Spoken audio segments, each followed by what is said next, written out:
SSC পরীক্ষার ফল প্রকাশিত হওয়ায় উচ্ছ্বসিত বাংলাদেশ স্কুল বাহরাইনের শিক্ষার্থীরা। ঢাকা শিক্ষা বোর্ডের অধীনে মধ্যপ্রাচ্যের দেশ বাহরাইনে এসএসসি পরীক্ষায় অংশ নিয়েছিল প্রবাসী বাংলাদেশি শিক্ষার্থীরা। বাংলাদেশের সাথে মিল রেখে একই সময়ে এই ফলাফল প্রকাশিত হয়েছে। বাহরাইনের বাংলাদেশ দূতাবাসের তত্ত্বাবধানে এবছর এসএসসি পরীক্ষায় অংশ নেয় মানামা বাংলাদেশ স্কুল অ্যান্ড কলেজের 69 জন শিক্ষার্থী। এর মধ্যে 7 জন জিপিএ 5 সহ 98.6% ছাত্রছাত্রী পাশ করেছে। পরীক্ষায় অনুপস্থিত ছিলেন একজন শিক্ষার্থী। দূতাবাসের পক্ষ থেকে ছাত্রছাত্রীদের অভিনন্দন জানান বাংলাদেশ দূতাবাসের charge d' affaires AKM Mohiuddin Kayes.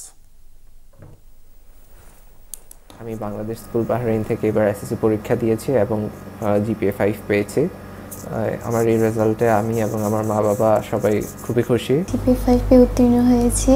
আমার এই সফলতার জন্য আমার বাবা মা সহ শিক্ষক ও বাংলাদেশ এম্বাসির প্রতি কৃতজ্ঞতা জানাচ্ছি। আমার মেয়ে জিপিএ 5 পেয়ে বাংলাদেশ স্কুল বাহরাইন থেকে উত্তীর্ণ হয়েছে, সেই জন্য অনেক আনন্দিত। এইবারের এসএসসি এক্সাম একটু ডিফিকাল্ট ছিল, তার মধ্যে বাহরাইন স্কুল সর্বোচ্চ ভালো করেছে।